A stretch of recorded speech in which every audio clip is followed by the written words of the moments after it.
लगातार चल रहे एनकाउंटर्स के अंदर जो है डॉक्टर फारूक अब्दुल्ला साहब का जो है एक बड़ा बयान आया है और आपको बता दें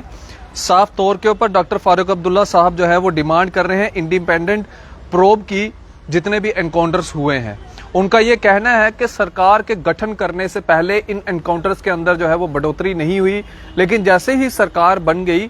तो इन एनकाउंटर्स में जो है एकदम से बढ़ोतरी जो है वो देखने को मिल रही है। हालांकि कश्मीर में इस समय जो है अमन शांति भाईचारा जो है वो काफी ज्यादा है। टूरिस्ट जो है वो अपने इन इलाकों को जो है वो काफी ज्यादा एंजॉय कर रहा है और साथ ही साथ उन्होंने ये कहा कि ये कहीं ना कहीं कोई साजिश हो रही है। जब से उमर अब्दुल्ला साहब ने जो है वो शपथ ली है सीएम की, तब से कहीं ना कहीं ये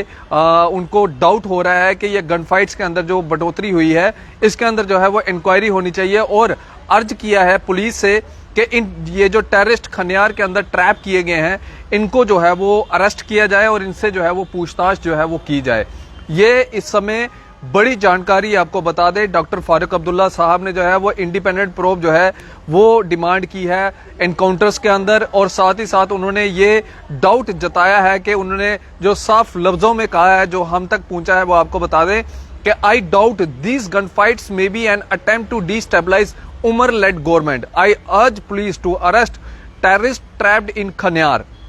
और साथ ही साथ उन्होंने ये कहा है why there wasn't surge in encounters before government formation, यानी कि सरकार का गठन करने से पहले ये बढ़ोतरी जो है वो क्यों नहीं हुई एनकाउंटर्स की। जैसे ही गवर्नमेंट बन गई, उमर अब्दुल्ला साहब ने शपथ ले ली, उसके बाद एकदम से जो है रोजाना के 2 एनकाउंटर 3 एनकाउंटर जो है वो देखने को मिल रहे हैं। और आज की अगर बात करें तो आज भी जो है वो 3 एनकाउंटर्स जो है वो देखने को मिले, जिसके अंदर आप जानते हैं कि 2 मिलिटेंट्स को भी जो है वो मार गिराया गया। और एकदम से डॉक्टर फारूक अब्दुल्ला साहब ने ये कहा कि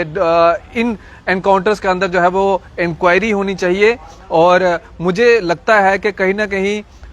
उमर अब्दुल्ला साहब की गवर्नमेंट को डिस्टेबलाइज करने के लिए जो है ये पूरा षड्यंत्र जो है वो रचा जा रहा है। अब ये डॉक्टर फारूक अब्दुल्ला साहब का बयान है और इसके ऊपर क्या उन्होंने किस मंसूबे में ये चीजें कही अब ये वही जानते हैं। लेकिन उन्होंने साथ साथ में ये भी कहा कि कश्मीर में चाहे वो बिजनेस के लिहाज से हो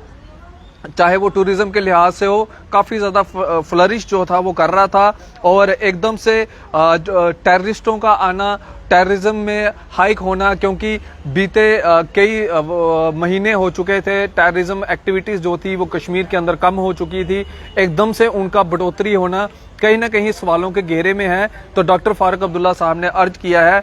पुलिस से कि ये जो खनियार के अंदर जितने भी टेररिस्ट आपने ट्रैप किए हैं इनको जो है वो जिंदा पकड़ा जाए, इनको अरेस्ट किया जाए और इनसे जो है वो पूछताछ की जाए कि आखिरकार इनका मंसूबा क्या है, ये इनको भेजा किसने है। इसके ऊपर जो है वो डॉक्टर फारूक अब्दुल्ला साहब ने जो है वो अपनी आपत्ति जो है वो जताई है और ये जानकारी आपको जो है वो पहुंचाने का प्रयास कर रहा हूं। ये आपको बता दें साफ तौर के ऊपर डॉक्टर फारूक अब्दुल्ला साहब ने जो है ये बड़ा बयान दिया है और इस बड़े बयान के अंदर जो जैसे ही ये बयान हम तक पहुंचा हमने आप तक पहुंचाने का प्रयास किया। आप अपनी राय जो है इस वीडियो के कमेंट सेक्शन में जो है वो रख सकते हैं। आप इसी तरह से बन रहे द न्यूज़ नाउ के साथ। मुझे दीजिए इजाजत। आदाब, अस्सलाम वालेकुम।